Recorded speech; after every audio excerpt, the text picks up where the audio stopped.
Capítulo 11. A glândula pineal.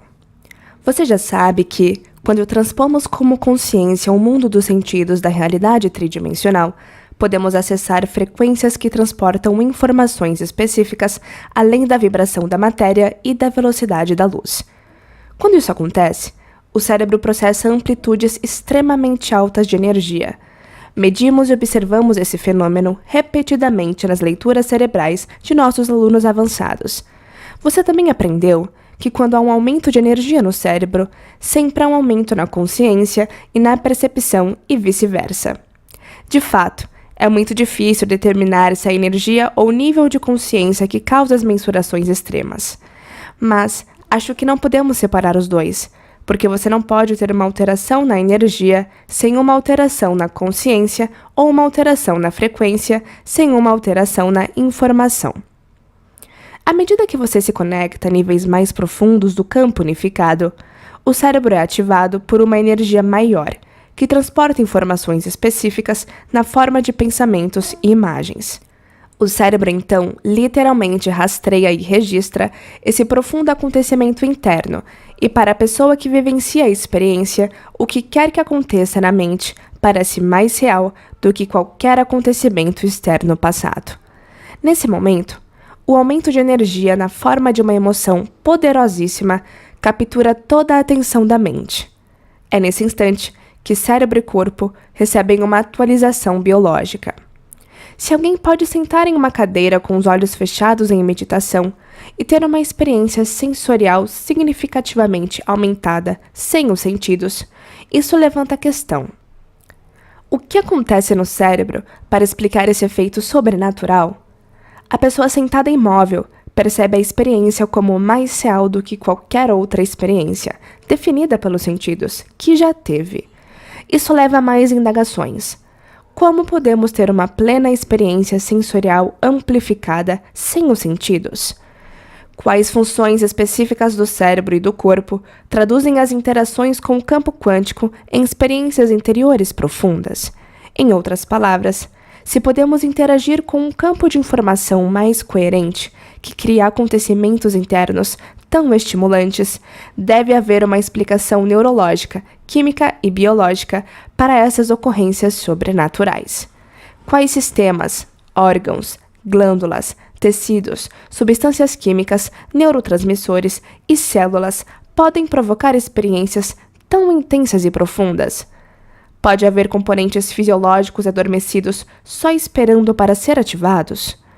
4 estados de consciência ajudam a estruturar as informações deste capítulo. O primeiro é o estado de vigília, no qual estamos acordados e conscientes.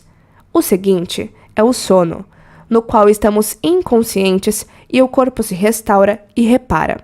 Depois vem o sonho, um estado alterado de consciência, no qual o corpo está catatônico, mas a mente está envolvida em imagens e simbolismo interiores. Por fim, há momentos transcendentais de consciência além da nossa compreensão da realidade. Esses eventos transcendentes parecem alterar a nós mesmos e a maneira como vemos o mundo para sempre. Quero transmitir o que sei a respeito da biologia, química e neurociência das experiências transcendentais. Vamos começar com a molécula de melatonina responsável por tudo isso. Melatonina, o neurotransmissor do sonho. Quando você acorda de manhã e volta ao mundo dos sentidos, no momento em que seu olho percebe a luz através da íris, os receptores no nervo óptico enviam um sinal para uma parte do cérebro chamada núcleo supraquiasmático. Este manda um sinal para a glândula pineal, que responde produzindo serotonina, o neurotransmissor diurno. Como você deve lembrar, os neurotransmissores são mensageiros químicos que transmitem e comunicam informações entre as células nervosas. O neurotransmissor serotonina diz ao corpo que é hora de acordar e começar o dia. À medida que você integra informações entre todos os sentidos, a fim de criar significado entre os mundos interior e exterior, a serotonina estimula as ondas cerebrais de delta para teta, para alfa até beta, fazendo com que você perceba novamente que está em um corpo físico, no espaço e no tempo. Assim, quando o cérebro dispara em ondas beta, você dedica a maior parte da atenção ao ambiente externo, ao corpo e ao tempo. Isso é normal. Quando a noite cai e escurece, ocorre um processo inverso semelhante. A inibição da luz envia um sinal pela mesma rota para a pineal, mas agora a glândula transmuta serotonina em melatonina, o neurotransmissor noturno. A produção e liberação de melatonina desacelera as ondas cerebrais de beta para alfa, deixando você sonolento, cansado e menos propenso a querer pensar ou analisar. À medida que as ondas desaceleram para alfa, você se interessa em voltar a atenção para o mundo interno em vez do externo. Quando o corpo enfim adormece e entra em estado catatônico, as ondas cerebrais passam de alfa para teta até delta, induzindo períodos de sonho e sono profundo e restaurador. Ao viver no ritmo do ambiente externo, no padrão diário de vigília e sono, com base no local onde vivemos no mundo, o cérebro é automaticamente levado à produção diária dessas substâncias químicas em horários muito específicos, de manhã e à noite. Isso é chamado de ritmo circadiano. Muita gente sabe que, quando saímos desse ritmo natural, ficamos desorganizados, como quando viajamos para outra parte do mundo onde o sol nasce e se põe várias horas à frente do nosso fuso horário normal. Sentimos o jet lag e precisamos de algum tempo para recalibrar. Quando o corpo sai do ritmo circadiano natural, costuma levar alguns dias para se reajustar ao ritmo do nascer e pôr do sol do novo ambiente. Toda essa química é produzida a partir da interação com o mundo externo tridimensional, a partir da reação dos olhos ao sol e a frequência da luz visível. A melatonina induz o movimento rápido dos olhos, uma fase do ritmo circadiano que causa os sonhos.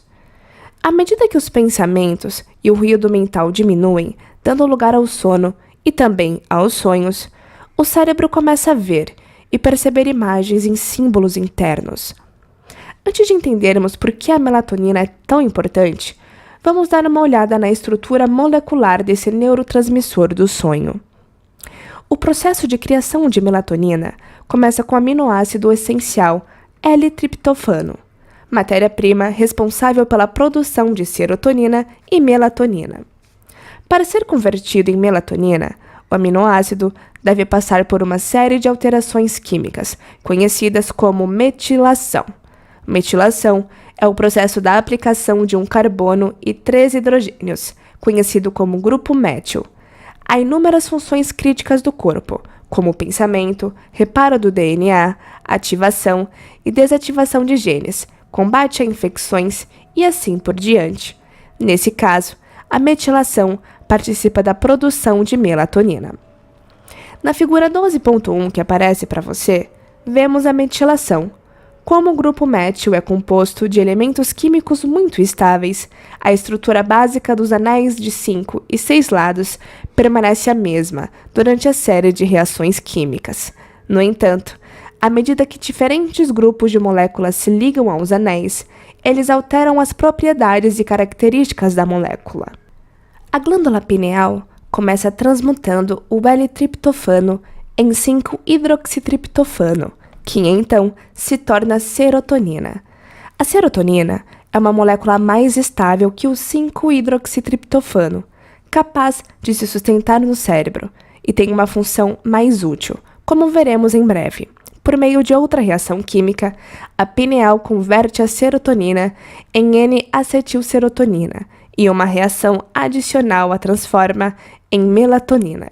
Tudo isso acontece na glândula pineal. Em um ciclo de 24 horas, a produção de melatonina é mais alta entre a 1 e as 4 horas. É importante lembrar disso. Hoje sabemos que existe uma relação inversa entre os hormônios adrenais e a melatonina. À medida que os níveis de cortisol adrenal aumentam, os níveis de melatonina diminuem.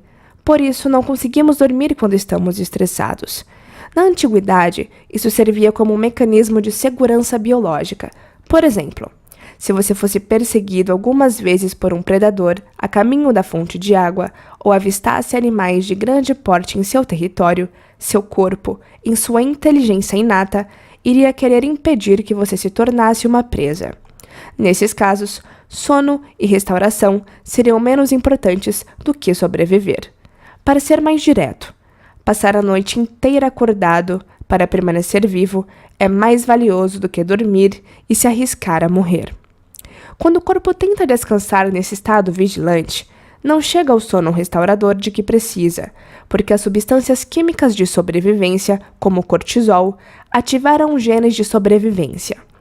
Mesmo que o estressor não seja um tigre-dentes de sabre, mas o relacionamento tenso com o ex-cônjuge, com quem você deve interagir diariamente, o estresse crônico mantém o sistema de sobrevivência ativado. Essa válvula de segurança não é mais adaptativa, é desadaptativa. Esse tipo de estresse crônico altera os níveis normais de melatonina e até de serotonina, tirando o corpo da homeostase. Se você diminuir os níveis de cortisol, os níveis de melatonina vão aumentar. Em outras palavras, quando você interrompe a resposta ao estresse, superando o vício emocional dessas substâncias químicas, seu corpo pode retomar projetos de construção de longo prazo, em vez de lidar constantemente com emergências percebidas. Agora, dê uma olhada na figura 12.2 para analisar a relação entre melatonina e cortisol. A melatonina tem muitas outras aplicações interessantes. Por exemplo, foi comprovado que melhora o metabolismo de carboidratos. Isso é importante porque, quando certas pessoas respondem ao estresse, o corpo armazena carboidratos como gordura, e gordura nada mais é do que energia armazenada. Isso é o resultado de genes primitivos, sinalizando o corpo para armazenar energia, caso haja fome. A melatonina também é conhecida por ajudar em casos de depressão.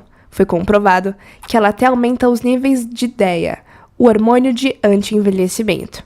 Para mais dados sobre a importância da melatonina, o neurotransmissor do sonho, veja a figura 12.3 que aparece para você. Agora, vamos aprofundar sua compreensão de todas as informações que estudou neste livro até aqui.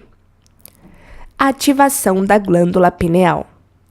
Durante anos, passei um tempo enorme estudando a glândula pineal e procurando pesquisadores que faziam medições detalhadas de seus metabólitos e tecidos. Meu interesse era relacionar minhas descobertas a alguns antigos mistérios. Um resumo em particular despertou meu interesse. A glândula pineal é um transdutor neuroendócrino que secreta melatonina, responsável pelo controle fisiológico do ritmo circadiano. Foi estudada uma nova forma de biomineralização na glândula pineal humana, que consiste em pequenos cristais com menos de 20 microns de comprimento. Esses cristais são responsáveis pelo mecanismo de transdução eletromecânica e biológica na glândula pineal, devido às propriedades estruturais e piezoelétricas. São muitas palavras para digerir, mas vamos dividir em 2 pontos significativos. As palavras-chave aqui, em ordem inversa, são propriedades piezoelétricas e transdutor. O efeito piezoelétrico ocorre quando você aplica pressão em determinados materiais e o estresse mecânico é transformado em uma carga elétrica. Para simplificar, a glândula pineal contém cristais de calcita, feitos de cálcio, carbono e oxigênio, que devido à sua estrutura, manifestam esse efeito. Como uma antena, a glândula pineal tem a capacidade de se ativar eletricamente e gerar campos eletromagnéticos que podem sintonizar em informações. Esse é o ponto número 1. Além disso, da mesma maneira que uma antena pulsa em um ritmo ou frequência para corresponder à frequência de um sinal recebido, a glândula pineal recebe informações transportadas em campos eletromagnéticos invisíveis. Como toda frequência carrega informações, uma vez que a antena se conecta ao sinal exato do campo eletromagnético, deve haver uma maneira de converter e decodificar esse sinal em uma mensagem significativa. Isso é o que faz um transdutor, e esse é o segundo ponto. Um transdutor é qualquer coisa que recebe um sinal na forma de um tipo de energia e o converte em um sinal em outra forma. Pare um momento e olhe em volta. O espaço em que você se encontra está cheio de ondas de TV, rádio e Wi-Fi, que são diferentes faixas de frequência de energia eletromagnética invisível. Você não pode ver com os olhos, mas elas estão aí. Por exemplo, uma antena capta uma série de frequências transmitindo um sinal que é transduzido em uma imagem na tela da sua TV. Quando você sintoniza uma estação de FM, está sintonizando sua antena em uma frequência eletromagnética específica. A informação transportada nessa faixa de frequência é então transduzida em um sinal coerente, que é a música que você ouve com os ouvidos. O estudo que citei diz que a glândula pineal é um transdutor neuroendócrino capaz de receber e converter sinais no cérebro. Quando a glândula pineal age como transdutor, pode captar frequências acima da realidade tridimensional do espaço-tempo, baseada nos sentidos. Uma vez ativada, a glândula pineal pode sintonizar nas dimensões mais altas do espaço e do tempo, o domínio do tempo-espaço, conforme aprendemos no capítulo anterior. E como uma TV, a pineal pode transformar as informações transmitidas nessas frequências em imagens vívidas e experiências surreais, lúcidas e transcendentais em nossa mente, incluindo visões multissensoriais profundamente ampliadas além do nosso vocabulário. É mais ou menos como experimentar um filme IMAX multidimensional. Nesse ponto, você poderia pensar: essa pequena glândula está dentro do meu crânio. Como vou exercer estresse mecânico sobre os cristais, criar um efeito piezoelétrico e ativar a glândula pineal para que ela funcione como uma antena? E como essa antena vai captar frequências e informações além da matéria e da luz e fazer a transdução dessas assinaturas eletromagnéticas em imagens significativas, como uma experiência transcendental além da realidade tridimensional? Para que a glândula pineal seja ativada, 4 coisas importantes devem acontecer. Vou abordar 3 delas agora e informarei o 4º passo na hora de ensinar a meditação. Primeiro, o efeito piezoelétrico. Os cristais de cálcita mencionados acima e mostrados na figura 12.4 são fundamentais para a criação do efeito piezoelétrico na glândula pineal. Lembre-se, os cristais são minúsculos, com cerca de 1 a 20 microns de comprimento. Para colocar em perspectiva, o tamanho pode variar de 1/100º a 1/4 da espessura de um fio de cabelo humano. Na maior parte, são em formato de octaedro, hexaedro e romboedro. Como já aprendemos no capítulo 5, o objetivo da técnica de respiração que praticamos antes de muitas meditações é retirar a mente do corpo, liberando energia potencial, armazenada como emoções, dos 3 centros de energia inferiores. Enquanto inspiramos e contraímos os músculos intrínsecos, acompanhamos a respiração desde o períneo até o topo da cabeça. Depois, prendemos a respiração e comprimimos mais os músculos, aumentando a pressão intratecal. Como já mencionei, essa é a pressão criada quando você faz pressão interna contra as paredes do corpo, como, por exemplo, quando prende a respiração e ergue algo pesado. A palavra piezoelétrico deriva das palavras gregas piezen, que significa apertar ou pressionar, e piezo, que significa empurrar. Não é por acaso que peço para prender a respiração e apertar os músculos intrínsecos. Quando faz isso, você empurra o líquido cefalorraquidiano contra a glândula pineal, exercendo estresse mecânico sobre ela. Esse estresse mecânico se traduz em uma carga elétrica, e é essa ação precisa que comprime os cristais empilhados na glândula pineal e cria um efeito piezoelétrico.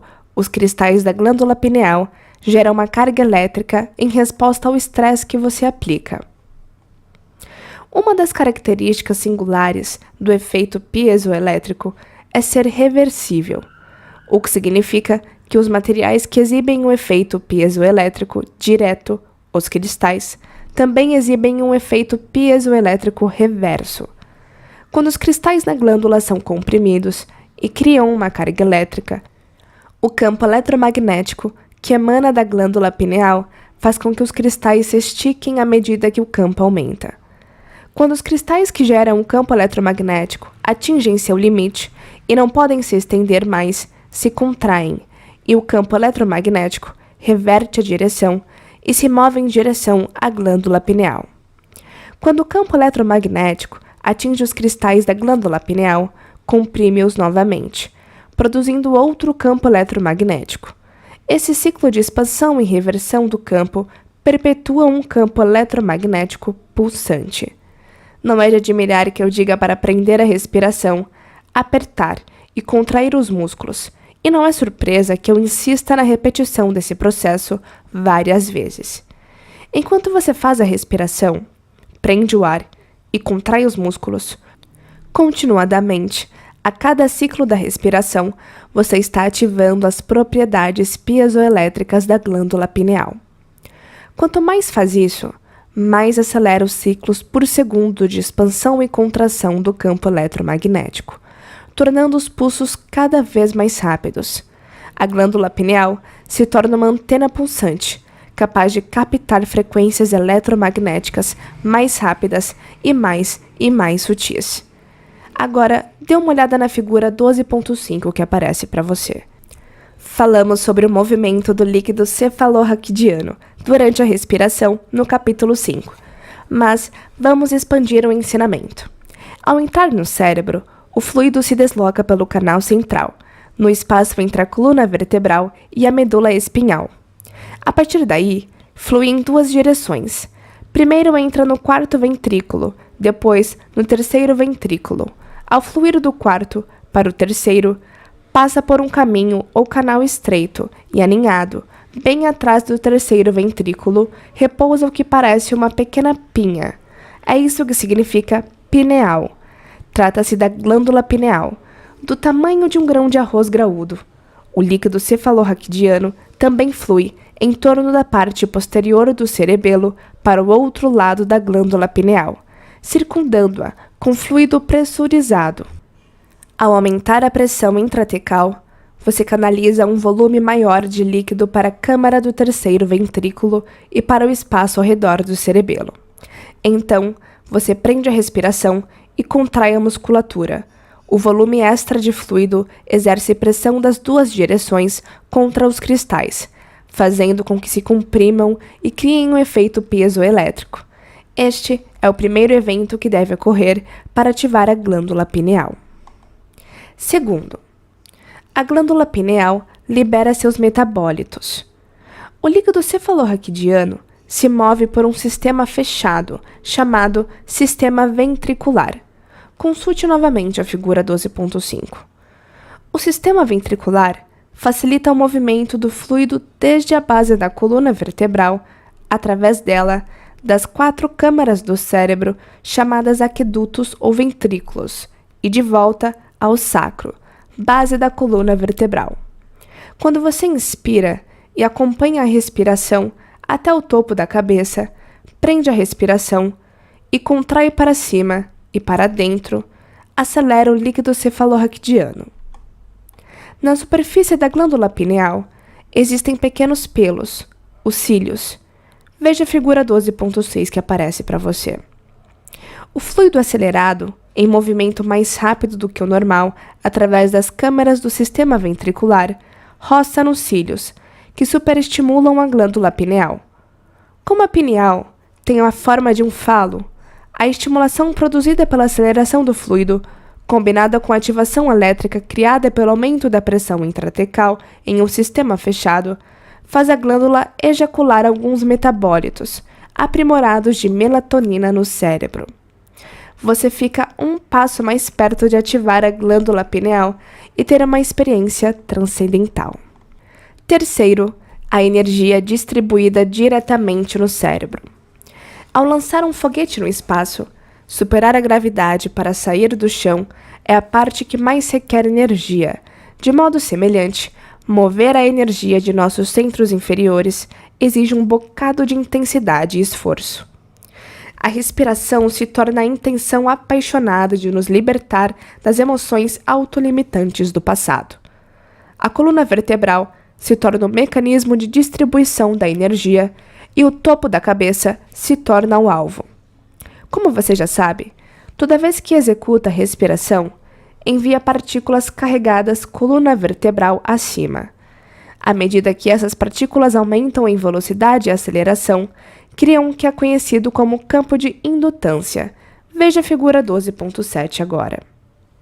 O campo de indutância reverte o fluxo de informações bidirecionais, que facilita a comunicação do cérebro-corpo e corpo-cérebro, semelhante ao vácuo. O campo de indutância extrai a energia dos centros inferiores, energia envolvida no orgasmo, absorção, digestão, estresse de lutar ou fugir e controle, e a distribui diretamente no tronco cerebral em movimento espiral.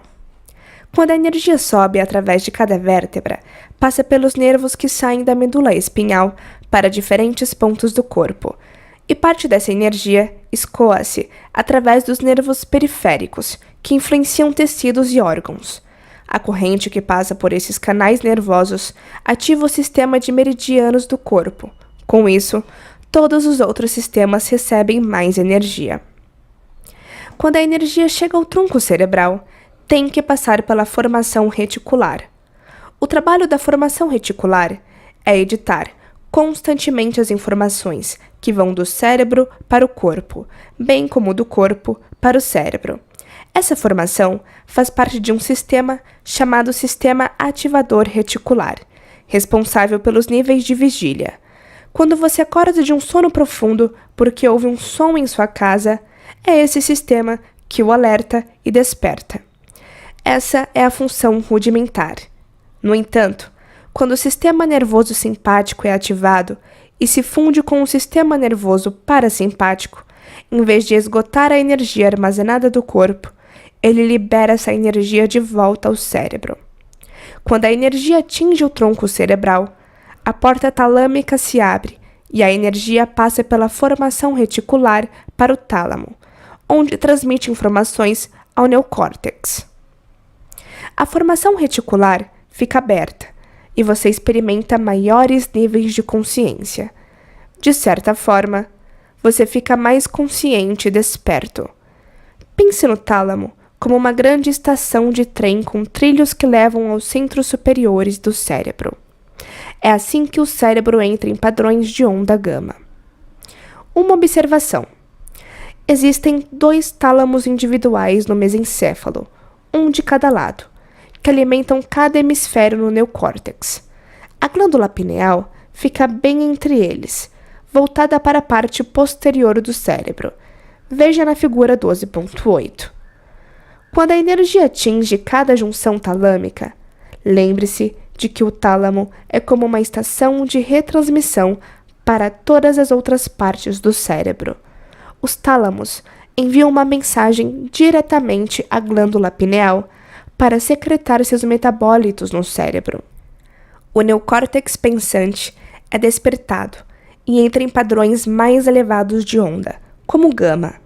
A natureza desses derivados químicos da melatonina relaxa o corpo e, ao mesmo tempo, desperta a mente.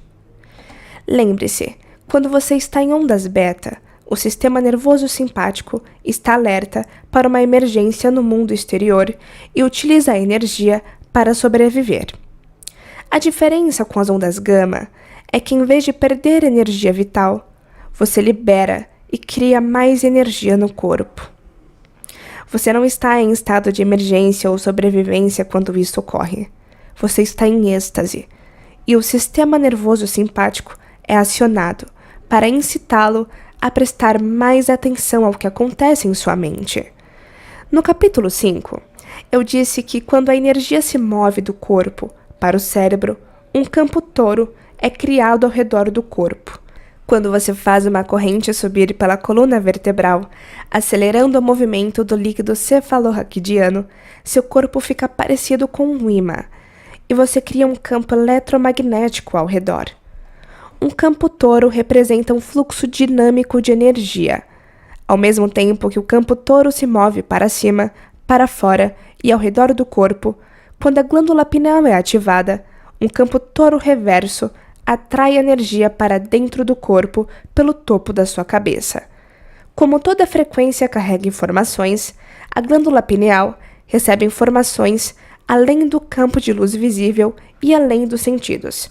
Veja agora na figura 12.9. Quando as três coisas acontecem em conjunto, a sensação é de ter um orgasmo na cabeça.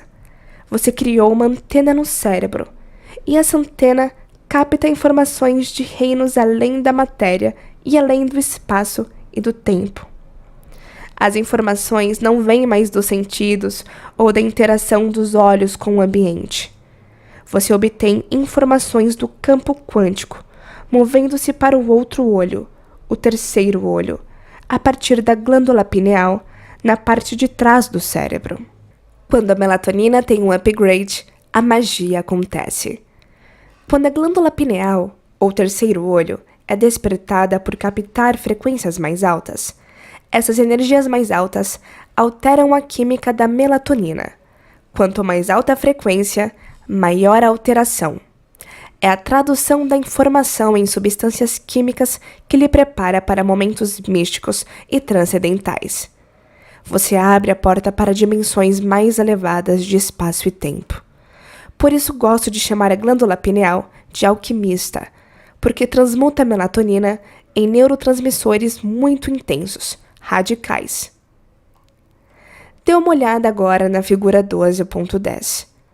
Quando frequências mais altas e estados mais elevados de consciência interagem com a glândula pineal, uma das primeiras coisas que acontecem é que essas frequências transmutam melatonina em produtos químicos chamados benzodiazepínicos. Eles são uma classe de drogas, a partir das quais é produzido o Valium, que anestesiam a mente analítica. De repente, o cérebro pensante relaxa e para de analisar. De acordo com imagens cerebrais funcionais, os benzodiazepínicos suprimem a atividade neural na amígdala, o centro de sobrevivência do cérebro. Isso limita as substâncias químicas que nos fazem sentir medo, raiva, agitação, agressividade, tristeza ou dor. O corpo se sente calmo e relaxado, mas a mente está desperta. Outra substância química criada a partir da melatonina produz uma classe de antioxidantes muito poderosos, chamados pinolinas. Veja a figura 12.10 agora. As pinolinas são importantes porque atacam os radicais livres que danificam as células e causam envelhecimento. Esses antioxidantes são anticâncer, anti-envelhecimento, antidoenças cardíacas, antiderrame, antineurodegenerativos, anti-inflamatórios e antimicrobianos. São uma fórmula perfeita para aprimorar o papel normal da melatonina de antioxidante para o de antioxidante turbinado, que restaura e cura o corpo em grau ainda maior do que a molécula de melatonina. Veja os poderosos antioxidantes relacionados na figura 12.10.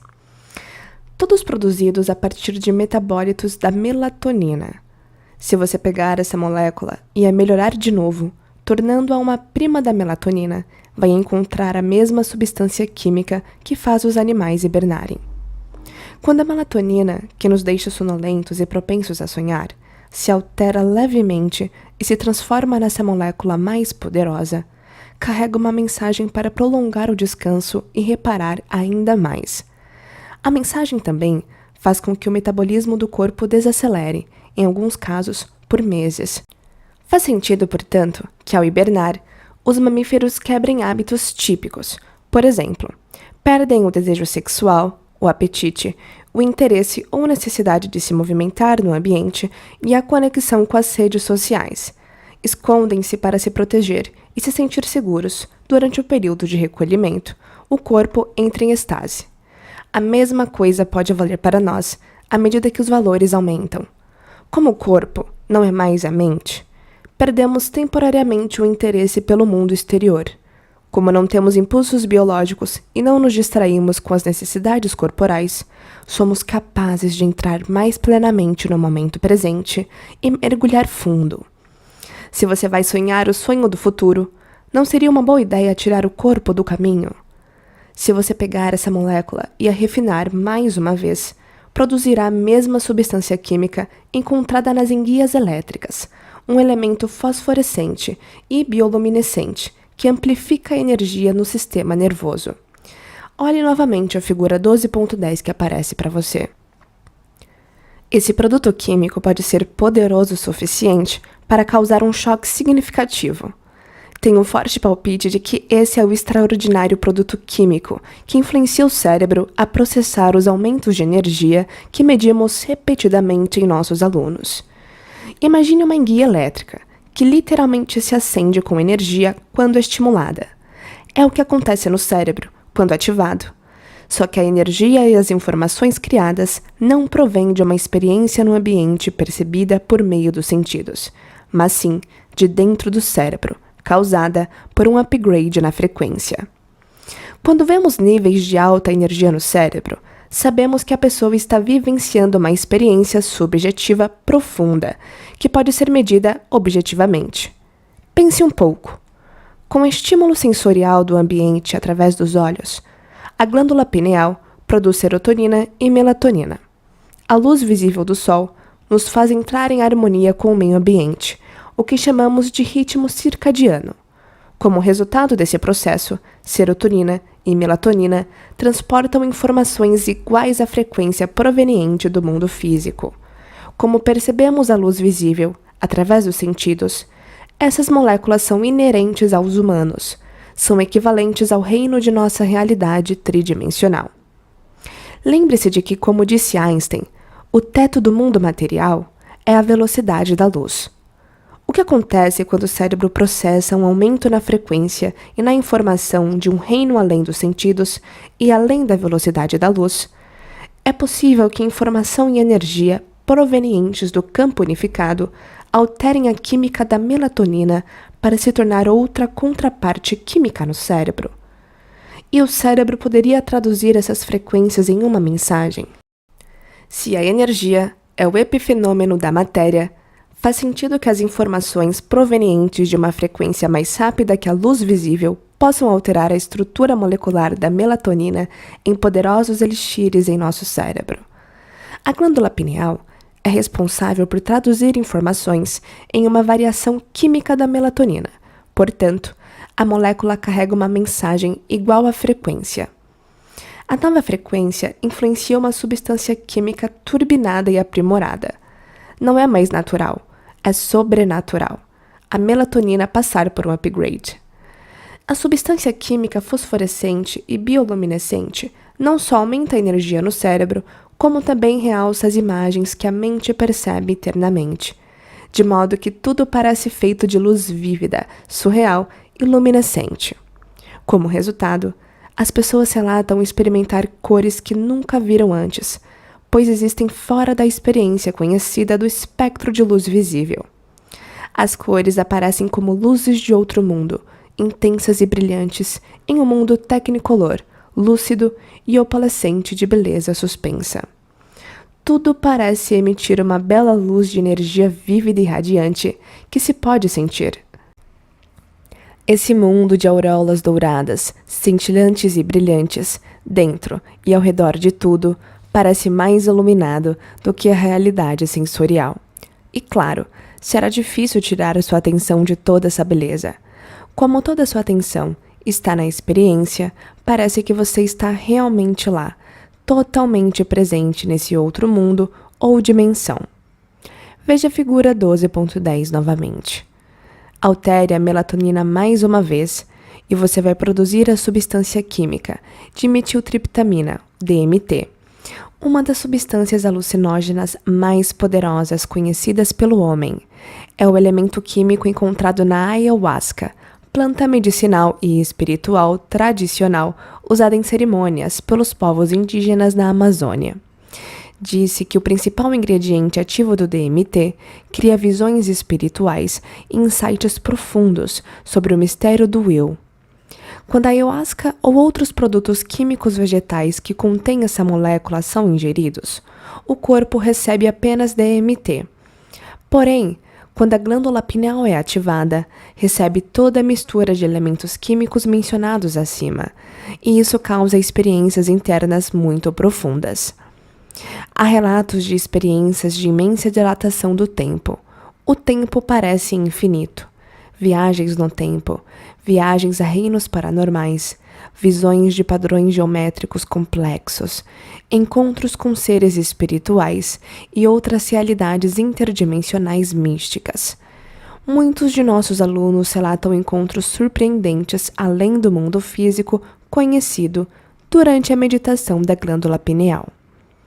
Quando essas substâncias químicas são liberadas no cérebro, a mente tem experiências que parecem mais reais do que qualquer coisa que a pessoa já tenha encontrado na realidade sensorial. É difícil expressar essa nova dimensão com a linguagem. A nova experiência ocorre como um completo desconhecido. Caso você se renda, sempre vale a pena. Sintonize em dimensões mais elevadas. A glândula pineal como transdutor. Dependendo da tradução utilizada, em Mateus 6,22, Jesus disse: "Se teus olhos forem bons, todo o teu corpo terá luz." Creio que ele falava sobre ativar a glândula pineal, porque isso nos permite experimentar um espectro mais amplo da realidade. Muitos de nossos alunos podem atestar o fato de que, quando a glândula pineal é ativada, quando eles se conectam plenamente ao campo unificado, todo o corpo fica cheio de energia e luz. A partir do campo cósmico, a energia além dos sentidos entra pelo topo da cabeça e percorre todo o corpo. Quando isso acontece, experimentamos informações armazenáveis além do banco de memória ou dos conhecidos previsíveis da vida diária. E tudo começa com a alteração química da melatonina na glândula pineal. Em toda a minha pesquisa sobre a glândula pineal, desenvolvi uma compreensão própria até a seguinte definição. A glândula pineal é um supercondutor cristalino que envia e recebe informações por meio da transdução de sinais vibracionais energéticos, frequência além dos sentidos, também conhecida como campo quântico, e as traduz no tecido biológico, cérebro e mente, na forma de imagens significativas, da mesma maneira que uma antena traduz diferentes canais em uma tela de TV. Quando a glândula pineal é ativada, porque você tem uma anteninha no cérebro, quanto maior a frequência captada, maior a energia exercida para alterar e transmutar a química da melatonina. Como resultado dessa modificação química, você terá uma experiência muito diferente da que a melatonina costuma produzir. Talvez uma maneira melhor de explicar seja dizer que você terá uma imagem mais clara. Pense da seguinte maneira: quanto maior a frequência, mais sua experiência será semelhante a passar da imagem de uma tela de televisão dos anos 1960 para uma experiência IMAX 3D 360 graus.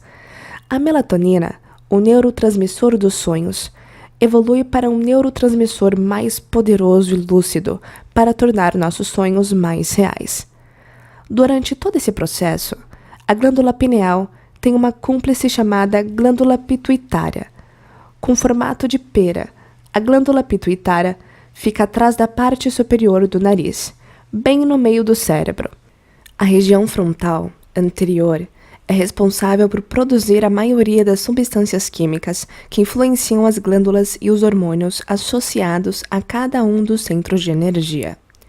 Quando a glândula pineal é ativada e libera certos metabólitos atualizados, a parte posterior da pituitária desperta, o que a faz produzir duas substâncias químicas importantes, a oxitocina e vasopressina. Sabe-se que a primeira substância química, a oxitocina, produz emoções elevadas que fazem o coração se encher de amor e alegria. É chamada de substância química da conexão emocional ou hormônio do vínculo. Quando os níveis de oxitocina ficam acima do normal, a maioria das pessoas experimenta sentimentos intensos de amor, perdão, compaixão, alegria, totalidade e empatia. Um estado interno que você provavelmente não trocaria por algo externo. Afinal, esses estados são o começo do amor incondicional. Quando os níveis de oxitocina ultrapassam um certo nível, pesquisas mostram que é difícil guardar rancor. Em um estudo realizado por cientistas da Universidade de Zurique, 49 participantes jogaram uma variação do que é conhecido como Trust Game, jogo da confiança, 12 vezes consecutivas. Nesse jogo, um investidor, com uma certa quantia, deve decidir entre guardar o dinheiro ou compartilhar uma parte com outro jogador chamado depositário. Seja qual for a soma compartilhada pelo investidor com o depositário, ela é automaticamente triplicada. O depositário, então, tem que tomar uma decisão: ficar com todo o dinheiro, deixando o investidor sem nada, ou compartilhar a quantia triplicada com o investidor, que, obviamente, espera obter lucro. Basicamente, a decisão se resume à traição. Um ato egoísta é uma vitória para o depositário, mas deixa o investidor no prejuízo. E se a oxitocina for introduzida na equação? No estudo, os pesquisadores aplicaram um esguicho de oxitocina no nariz de alguns jogadores antes do jogo, dando aos outros um placebo. A seguir, fizeram exames de ressonância magnética funcional no cérebro dos investidores enquanto tomavam suas decisões sobre o valor a investir e se confiavam ou não.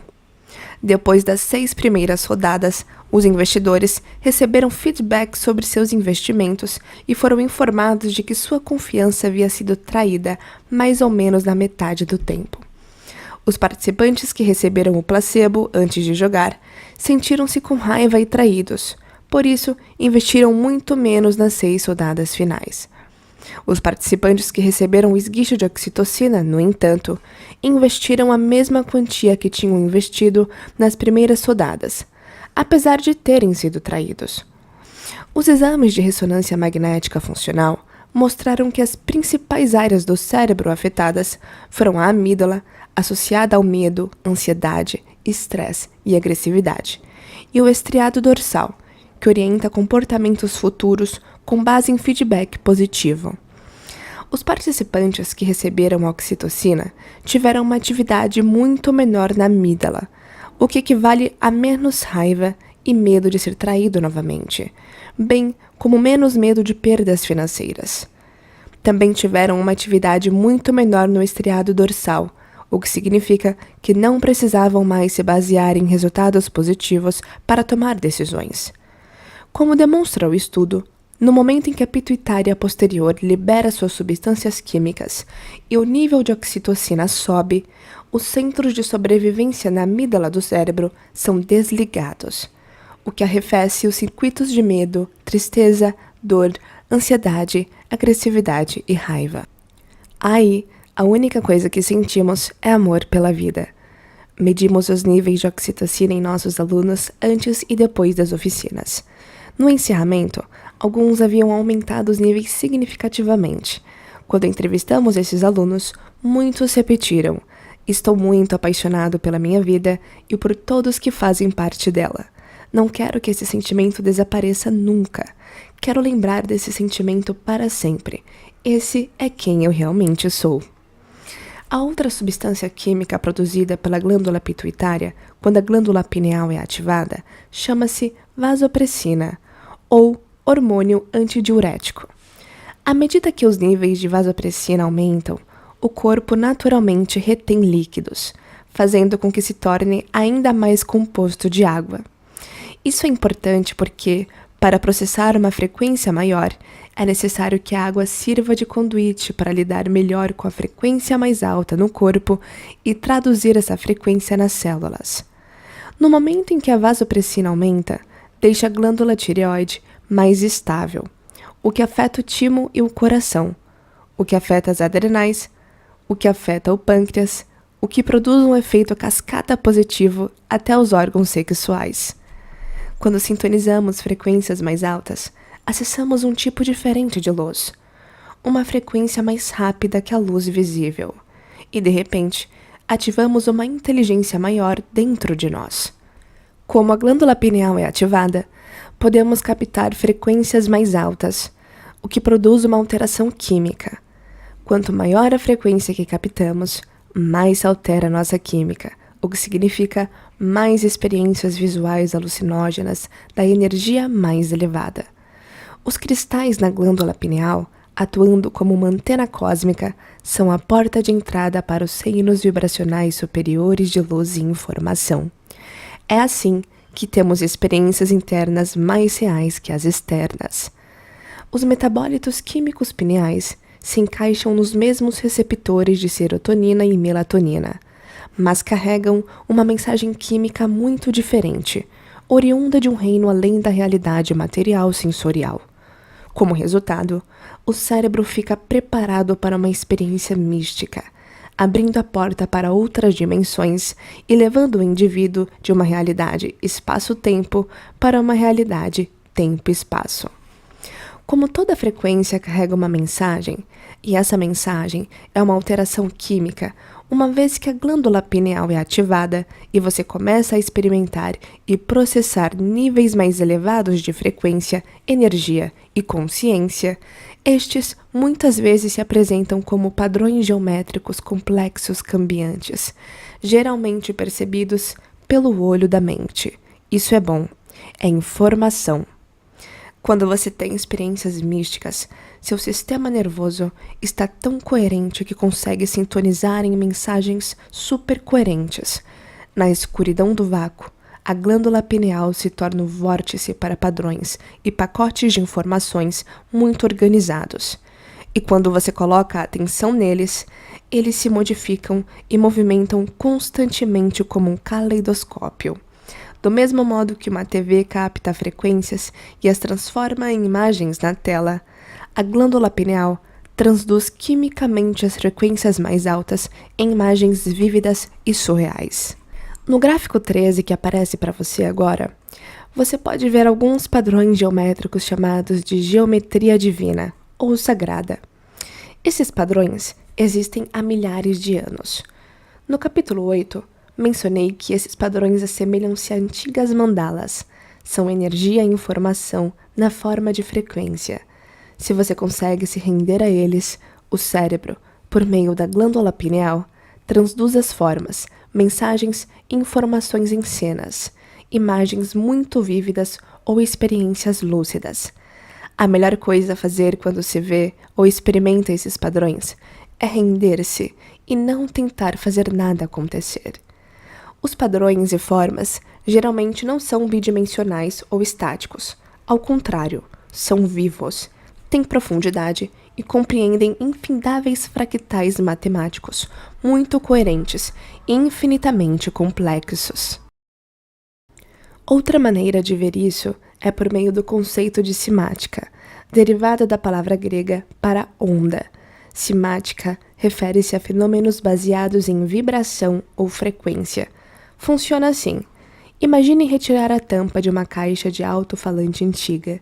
Se você enchesse o alto-falante com líquido, colocasse uma luz sobre ele e começasse a tocar música clássica através do equipamento, a frequência e a vibração do som acabariam criando ondas estacionárias coerentes. Essas ondas interfeririam umas nas outras e acabariam criando padrões geométricos dentro de padrões, como em caleidoscópio. Você veria esses arranjos geométricos em evolução se tornando mais organizados. A diferença entre as imagens do caleidoscópio e da cimática é que as do caleidoscópio são bidimensionais. Padrões geométricos cimáticos parecem vivos e são tridimensionais ou mesmo multidimensionais. Além da água, os efeitos vibracionais da cimática são traduzíveis em areia e ar. Em outras palavras, esses três meios captam vibração e frequência e os transformam em padrões geométricos coerentes. Se você pesquisar, vai encontrar vários vídeos mostrando isso no YouTube. Quando a glândula pineal capta informações, capta os mesmos tipos de ondas no ambiente ao redor. Essas ondas estacionárias coerentes e altamente organizadas, que existem além do espectro de luz visível, são constantemente consolidadas em pacotes de informações e transformadas em imagens pela glândula pineal. São apenas padrões de informação que se cruzam de maneira muito coerente, e quando você coloca a consciência neles, mudam e evoluem, ficando cada vez mais fractais, intricados, belos e divinos. são informações, e como um transdutor, a glândula pineal capta as informações e as decodifica em imagens. Essa é uma das razões pelas quais decidi usar o caleidoscópio como ferramenta em nossos eventos avançados, para treinar o cérebro dos alunos, desarmá-los, para quando experimentassem esse sistema de imagens complexas, bem como para reconhecê-las com mais facilidade e se abrir para receber esse tipo de informação. Além disso, como o caleidoscópio faz o cérebro entrar em ondas alfa ou teta e o deixa mais sugestionável, dá para ver como olhar as imagens em estado de transe prepara a mente subconsciente para uma experiência mística. Quando a glândula pineal captar as imagens, aperte o cinto de segurança, porque as coisas vão ficar muito emocionantes. Você pode sair do corpo e viajar por um túnel de luz, ou todo o seu corpo pode ficar cheio de luz. Você pode até sentir que se tornou o universo inteiro e, ao olhar para o seu corpo, indagar como vai voltar para ele. Ao começar a ter essas experiências muito profundas e desconhecidas, você tem duas opções. Pode se contrair com medo, porque é o desconhecido, ou pode se render e confiar, porque é o desconhecido. Quanto mais se render e confiar, mais profundas serão as experiências. Com uma experiência muito profunda, você não vai querer voltar à vigília, alterando as ondas cerebrais para beta. Esse é o momento de se render, relaxar e se aprofundar ainda mais no estado transcendental de consciência. Você não está dormindo, não está acordado, não está sonhando, está transcendendo esta realidade. Se a química do seu cérebro estiver correta, seu corpo estará completamente sedado. É para isso que treinamos, para experimentar níveis mais altos de totalidade, unicidade, amor e consciência. Mas tem mais. A alteração química cria uma nova realidade. Imagine se nesse momento todos os seus sentidos fossem aumentados em 25%. Nesse caso, tudo que visse, ouvisse, provasse, cheirasse e sentisse o tornaria mais consciente de tudo ao redor. Se percepção e consciência são a mesma coisa, à medida que a consciência é intensificada, a energia que o cérebro recebe também aumenta, porque você não pode ter uma mudança de consciência sem uma mudança de energia ou vice-versa. À medida que o cérebro se conecta a uma frequência diferente que processa um novo fluxo de consciência, ele literalmente se liga, e por ter os sentidos amplificados, você produz um nível elevado de consciência. Quanto maior a energia ou a frequência, maior a alteração na sua química. Quanto maior a alteração na sua química, mais lúcida a sua experiência. Então, quando você está nesse estado transcendental, sente-se mais desperto e mais consciente do que na realidade do dia a dia. À medida que sua consciência se amplifica, você se sente como se estivesse verdadeiramente na realidade transcendental.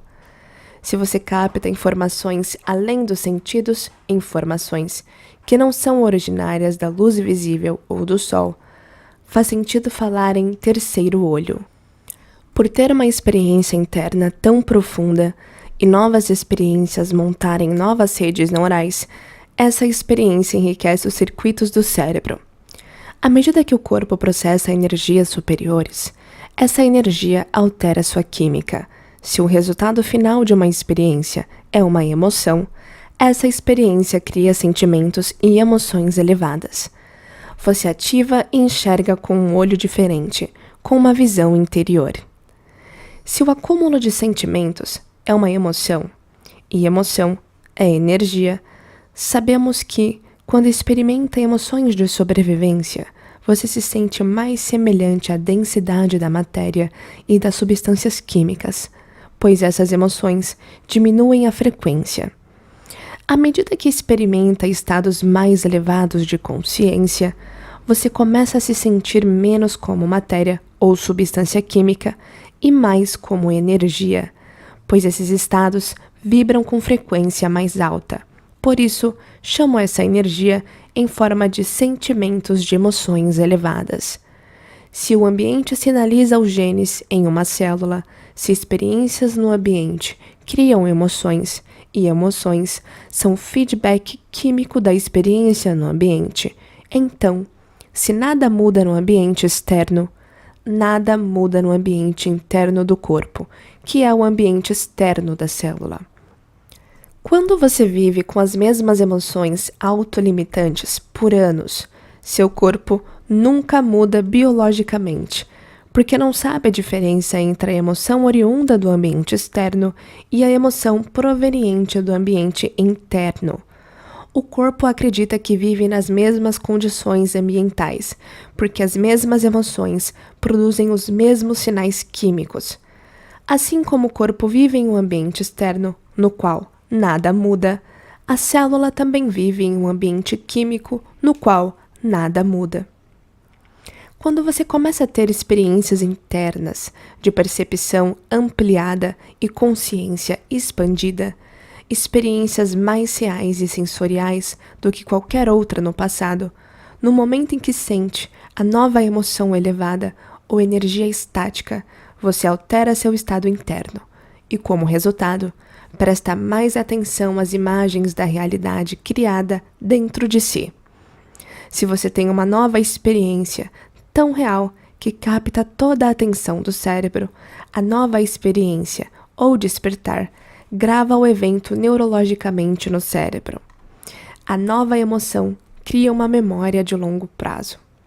E as novas emoções sinalizam novos genes, mas dessa vez, a experiência que cria a memória de longo prazo não vem do ambiente externo, vem do ambiente interno, que é o ambiente externo da célula. Como o evento é tão poderoso que você não pode não estar ciente, então, quanto maior a energia, maior a consciência. Quanto maior a consciência, maior a percepção. Quanto maior a percepção, mais ampla a experiência de realidade que você tem. Como sabemos, toda percepção se baseia em como o cérebro é conectado a partir de experiências do passado. Não percebemos as coisas em nossa realidade como elas são. Percebemos a realidade como nós somos. Se você acabou de ter uma experiência interna na qual viu seres místicos impressionantes, testemunhou um brilho, uma auréola ou luz ao redor de tudo, sentiu a totalidade, a unicidade e a interconexão de tudo e de todos, ou experimentou um tempo e espaço completamente diferentes. Quando abre os olhos depois da experiência, seu espectro de realidade no estado de vigília estará ampliado. Isso porque a experiência interna modificou seu cérebro, e você está neurologicamente preparado para perceber uma expressão maior da realidade. É assim que você começa a mudar quem você é de dentro para fora. É assim que você altera sua experiência no mundo tridimensional da matéria. A evolução, tanto individual quanto em nível de espécie, é um processo lento. Você tem experiências, se machuca, aprende a lição, cresce um pouco. Então, sente mais um pouco de dor, aprende a próxima lição, passa para o desafio seguinte, obtém sucesso e alcança metas, define mais metas, cresce novamente e o ciclo continua. É um processo lento porque você não recebe muitas informações novas do ambiente externo. Depois dessas experiências internas desconhecidas, que são mais reais do que qualquer coisa no mundo externo, você nunca mais conseguirá ver a realidade da mesma maneira, porque a experiência o modifica muito profundamente. Outra maneira de colocar é que você recebe um upgrade ou uma atualização de software. Se toda a realidade que você percebe se baseia em experiências e você acabou de ter uma experiência interdimensional, o cérebro agora será capaz de perceber o que sempre existiu, mas que você não tinha circuito cerebral para perceber. Se você tiver essas experiências expansivas continuamente, vai experimentar um espectro de realidade cada vez mais amplo. Isso ergue o véu da ilusão. Quando o véu é levantado, você pode ver a realidade como ela realmente é, vibrante, brilhante, conectada e radiante em luz luminescente. E a energia conduz todo o processo. Você sintoniza em um espectro maior de informações, no qual de repente tudo parece e é sentido de modo diferente do que quando você via simplesmente como matéria. E seu relacionamento muda. É assim que místicos e mestres trilharam o caminho, sintonizando no mundo interior e ampliando a percepção da natureza da realidade no mundo exterior.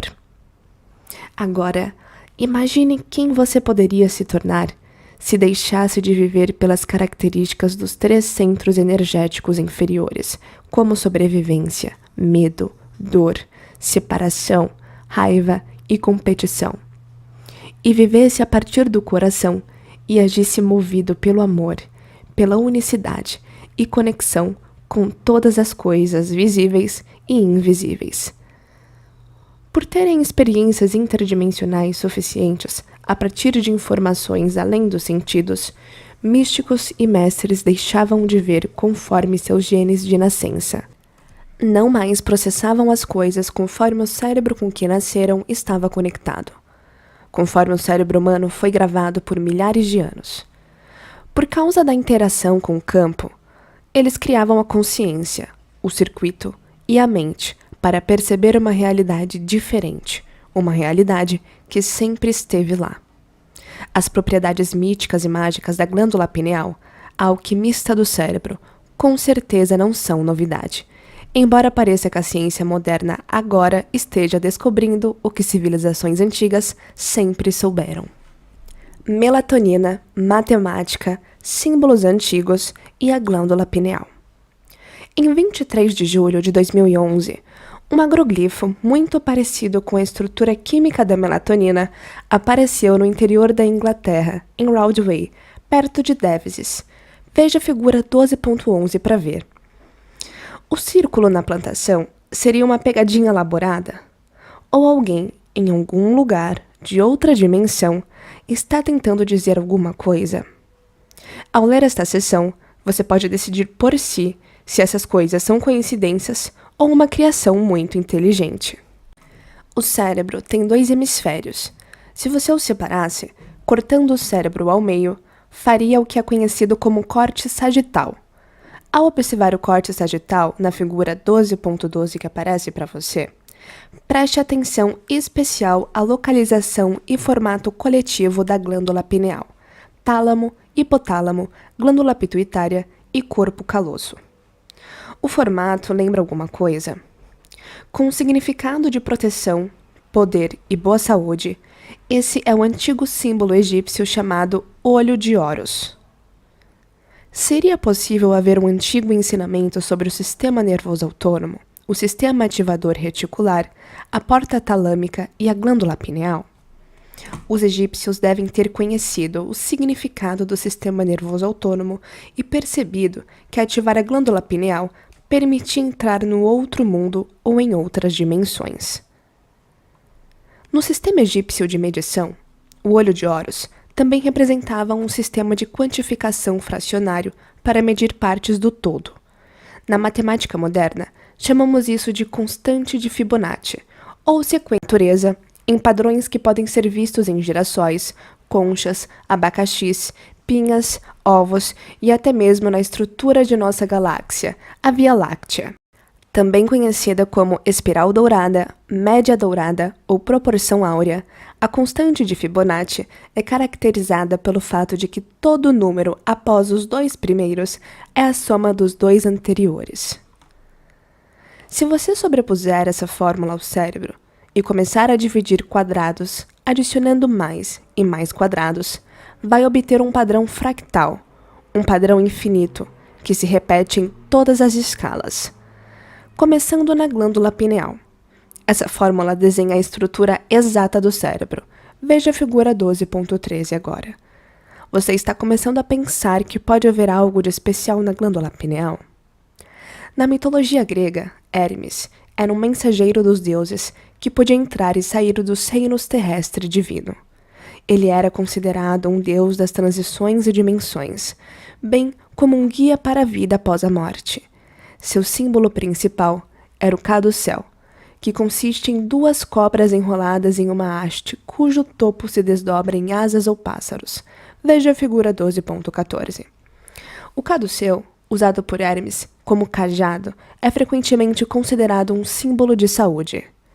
Você acha que as cobras que se movem cajado acima representam o movimento da energia na coluna do corpo para o cérebro e que as asas são a libertação do eu quando a energia chega na glândula pineal para significar iluminação? A coroa representa nosso maior potencial e nossa maior expressão do divino, quando ativamos a glândula pineal, representada pela pinha. A coroação do eu é a conquista do eu. Por isso escolhi essa imagem para a capa deste livro. Meditação para sintonizar dimensões mais elevadas de tempo e espaço. Como os níveis de melatonina chegam ao pico entre a 1 e as 4 horas, esse é o melhor horário para fazer essa meditação. Comece ativando o centro cardíaco com uma música. Em seguida, abençoe seus centros de energia, começando pelo mais baixo, como aprendeu na meditação da bênção dos centros de energia no capítulo 4. Abençoe esse centro de energia, repousando a atenção, primeiro no espaço do centro de energia e depois no espaço ao redor dele. Faça isso com o primeiro, depois com o segundo centro de energia. Em seguida, concentre a atenção no primeiro e no segundo centros ao mesmo tempo. Continue esse processo com cada centro de energia, criando um campo maior, conectando cada novo centro de energia aos centros anteriores. No fim, você vai alinhar os 8 centros e a energia ao redor de seu corpo inteiro simultaneamente. Isso deve levar uns 45 minutos.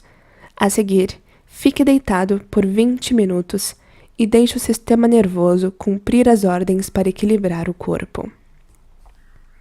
Sente-se e faça a respiração, levando a energia até o topo da cabeça. Segure a respiração e contraia, comprimindo os cristais da glândula pineal, ativando-a e criando um campo eletromagnético. Esse campo vai se distender ao máximo e depois se reverter e comprimir os cristais. À medida que aumenta a frequência, você capta domínios vibracionais cada vez mais altos. Seu cérebro pega as informações e as transforma em imagens. Um último ponto sobre a respiração. Quero enfatizar que não é necessário respirar fundo e rápido, contrair os músculos intrínsecos e prender a respiração até ficar roxo. Quero que sua respiração seja bem lenta, longa, constante, e que você a coordene com a contração dos músculos intrínsecos ao inspirar e levar lentamente a respiração até o topo da cabeça. Essa é a 4ª maneira de ativar a glândula pineal. Quando encerrar a respiração, repouse a atenção entre a parte posterior da garganta e a parte de trás da cabeça no espaço. Você está localizando a pineal e colocando a atenção ali. Coloca sua energia ali. Mantenha a atenção nesse local por 5 a 10 minutos. Como pensamento, percepção e consciência, fique minúsculo, entre na câmara da pineal e sinta o espaço da câmara, no centro da glândula, no espaço. Permaneça por 5 a 10 minutos. Depois, sinta a frequência e o espaço além dos limites da glândula. Irradie a energia para além da câmara, para o grande espaço negro. Direcione a energia para transportar a intenção de que a glândula libere seus metabólitos sagrados para a experiência mística. Transmita a informação para o espaço além de sua cabeça no espaço. Abra-se. Sintonize na energia além de sua cabeça no vasto e eterno espaço negro e apenas receba. Quanto mais você estiver consciente da energia e quanto mais receber a frequência, mais irá alterar e aprimorar a melatonina em metabólitos radicais. Não espere que algo aconteça. Não tente antecipar. Apenas continue recebendo. Por fim, deite-se de novo e deixe o sistema nervoso autônomo assumir o controle. Aprecie a paisagem. Se esse audiobook fez sentido para você, eu te convido a se inscrever no meu canal. Isso me motiva muito a continuar trazendo mais conteúdo de valor. Te espero no nosso último vídeo da série Como se tornar sobrenatural. E até a próxima!